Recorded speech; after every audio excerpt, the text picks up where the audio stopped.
Now, from across the tri-states, this is KHQA Sports. Well, radical roster turnover is an inescapable fact of life for junior college basketball coaches. Recruit, reload, reboot, and so it is that Brad Hoyt unveiled a brand new incarnation of his John Wood Trailblazers tonight, though it was not an easy deal against Hannibal LaGrange's JV team, which jumped out to the early lead. It was Anthony Smith with the precision bombing early, his team up 29-14 at one point. That's a 15-point deficit in the first half against the Blazers. Here come John Wood, though. The big man, Zach Main, former Central star on the inside, slips free, makes the early bucket. Then it's Omar El Dirahawi right there, or OED from now on, because that's a lot easier to say right there on the nice take. I mentioned Brody Gronwald, the former Illini West star, coming free on the outside, knocking down a triple right here. He finished the night with 12 points as the Blazers had cut back to within 6 at that point. Then it would be Golat Tawang. He had a big night tonight. Another one of those tough names to say. Golat Tawang from the outside with a 3 as his team gets back to within 4 at this point. Here comes, HLG though again. Taylor Wells from deep knocks down the 3. He was the microwave in high school. Big fella getting a 3 and a back-to-back 3, but John Wood just blows things open in the second half. Golat Tawang with 17 points tonight as the Blazers get the victory. Final count in this one, 80-65. Let's take you back to last night's action between Quincy University and Illinois State. Didn't get a chance to show you this last night. We'll show you it now as Quincy University played rather well against the Division I opponent. Scott Hahn with 11 points on the night, hit all of his three-point attempts. Then the big fella from Illini West, Evan McGaffey with the fortuitous roll.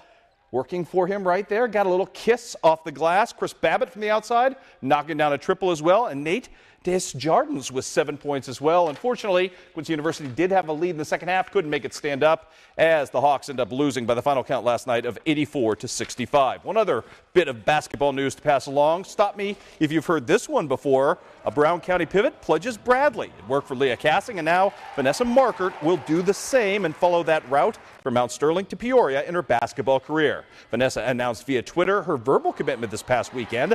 She averaged 22 points per game last year as a sophomore on 64% shooting from the field, so congratulations to her. Well, America's hometown is fast becoming the Tri-State's resident aquatics power.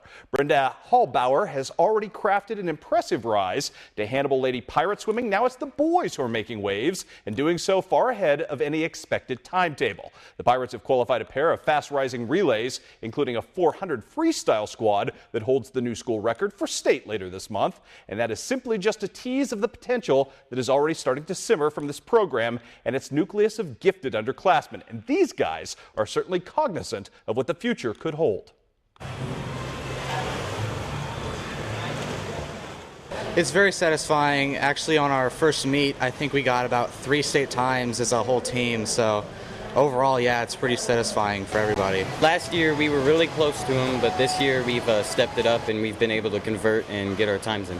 I think it makes us feel really good overall as a team just to know that we have such a young group and that we're all going to be coming back next year. We still have 2 more years to even work even harder and build even more muscle so we can get even better fast times. We've all been getting our personal best times this year, and we're just hoping we'll get faster later on so we can get to state and next 2 years. The members of the relay, we really put in a lot of extra time and effort into our swims, and we pay attention to making sure that we get our times on spot and make sure that we are working to the best of our ability at practice, and it just shows overall throughout during the meets. Me, Tyler, and Elliot have been swimming with each other since we've been about 9, so that does play a great deal in it.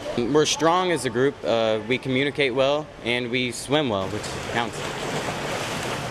And congratulations and best wishes to those gentlemen moving forward. Well, starting tomorrow night, it is sectional semifinal night in high school volleyball, and the Liberty Lady Eagles are as hot as anybody running into their match against Pawnee at New Berlin.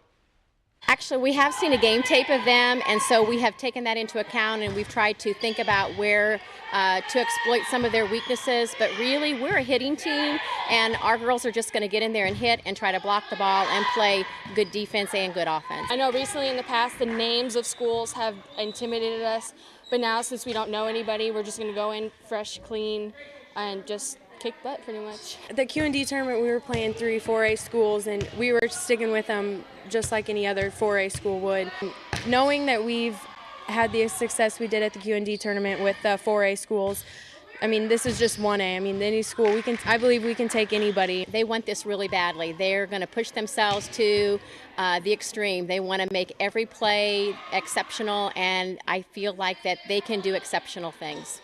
From day one, our first practice during the summer, that's been our main goal, is to make it to Redbone Arena. As a setter, this being my last year, I mean, I don't want to stop here. I want to make it all the way and get to that place that we've had all these years, this dream that we've had all these years. And all kinds of volleyball fun coming up tomorrow night at 10. All right, thanks, Chris. We'll be right back.